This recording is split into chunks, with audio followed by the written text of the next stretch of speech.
उन दिनों दिल्ली की गलियों में अंग्रेजी बहुत गूंजती थी और कलकत्ता के स्कूलों में पढ़ाया जाता था कि भारत एक जंगली देश है। एक दिन एक स्टूडेंट ने अपने अंग्रेजी टीचर से पूछा, आप भारत को अनसिविलाइज क्यों कहते हैं? टीचर हंस के बोला, तुम सब तो हो ही वैसे। अगले ही पल उस स्टूडेंट ने उस अंग्रेज के मुंह पर मुक्का मारा और भाग गया। वो लड़का था सुभाष चंद्र बोस। उसके दिमाग में तभी से बस गया था, भारत को आजाद करना है, चाहे खुद को ही क्यों ना जलाना पड़े।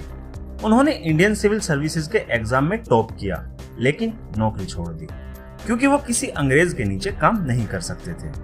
वो गांधी जी के पास गए, कांग्रेस ज्वाइन की, लेकिन कुछ ही वक्त में समझ गए कि ये नेता सिर्फ बातों से आजादी लेना चाहते हैं, मगर मैं तो खून से लूंगा। 1939 कांग्रेस का प्रेसिडेंशियल इलेक्शन। बोस ने गांधी के कैंडिडेट पट्टाभी सीतारामैया को हरा दिया। पूरी कांग्रेस हिल गई। गांधी ने खुलेआम कहा, this is not my defeat, it's the defeat of principles. तब से बोस कांग्रेस में अकेले पड़ गए। इसके बाद बोस ने रिजाइन दिया और कांग्रेस छोड़ दी और एक नया सपना लेकर निकले, आजाद हिंद फौज। जब भारत के नेता इंग्लैंड को पिटीशन भेज रहे थे, तब बोस काबुल से होते हुए रशिया और फिर जर्मनी चले गए और वहां बर्लिन में उन्होंने हिटलर से मुलाकात की। वहां से जापान आए और फिर बनाई एक ऐसी फौज जिसकी रगों में खून नहीं, जुनून दौड़ता था, आजाद हिंद फौज, जो ब्रिटिश इंडियन आर्मी के ही कैदी थे।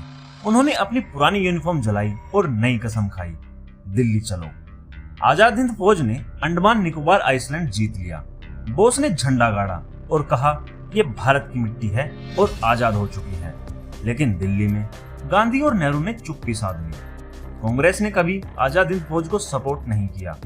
जब बोस अपने लोगों के साथ खून बहा रहे थे, तब नेहरू ब्रिटिशर्स के साथ चाय पी रहे थे। 18 अगस्त 1945 रेडियो टोक्यो से एक खबर आई, सुभाष चंद्र बोस की प्लेन क्रैश में मौत हो गई। पर ना कोई बॉडी मिली, ना पोस्टमार्टम और ना ही कोई डीएनए टेस्ट। भारत में लोगों ने माना ही नहीं।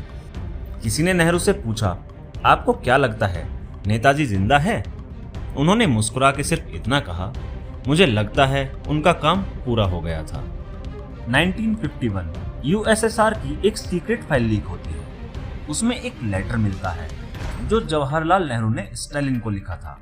उसमें लिखा था, द ट्रेटर यानी गद्दार Subhash Chandra Bose is in your country, please hand him over to us. और नेताजी के बारे में गद्दार लफ्ज लिखने वाले कोई अंग्रेज नहीं थे, वो थे भारत के पहले प्रधानमंत्री। एक ऐसे नेता जिन्हें देश के लिए जान देने वाले के लिए सिर्फ एक शब्द मिला, गद्दार। वही नेताजी जिनकी फौज के 26,000 जवान शहीद हुए, जिन्होंने आजाद हिंद बैंक बनाया, रेडियो चलाया और भारत में ब्रिटिश एम्पायर को हिला दिया। उनके बारे में नेहरू कहते हैं, ही वॉज डेंजरस। आजादी के बाद नेताजी के घर के फोन्स टैप किए जाने लगे। 1948 से 1968 तक उनके परिवार के मेंबर्स पर आईबी का सर्विलेंस रहा।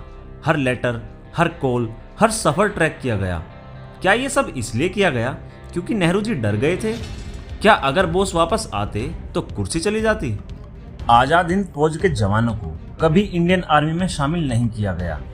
कई जवान तो भीख मांगते दिखे। उनका कोर्ट मार्शल हुआ, उन्हें देशद्रोही कहा गया। गांधी चुप थे, नेहरू बिजी थे कॉन्स्टिट्यूशन बनाने में। 1956 में मुखर्जी कमीशन बनी। उसकी रिपोर्ट में कहा गया कि प्लेन क्रैश का कोई प्रूफ नहीं है और ना ही नेताजी के मरने का कोई सबूत है, लेकिन सरकार ने रिपोर्ट को रिजेक्ट कर दिया। शायद इसलिए क्योंकि झूठ सबसे बड़ी राजनीति बन गया था। क्या एक देश अपने सबसे बड़े सपने को इतनी खामोशी से दफन कर सकता है? एक नेता जिसने दुनिया के सबसे बड़े एम्पायर के घुटने टिकवा दिए, आज भी उनका नाम सिर्फ एक हॉलीडे के रूप में याद रखते हैं। और नेहरू, उनका नाम हर रोड, हर अवार्ड, हर स्कूल पर है। सुभाष चंद्र बोस मर गए या जिंदा रहे, ये आज भी एक राज है।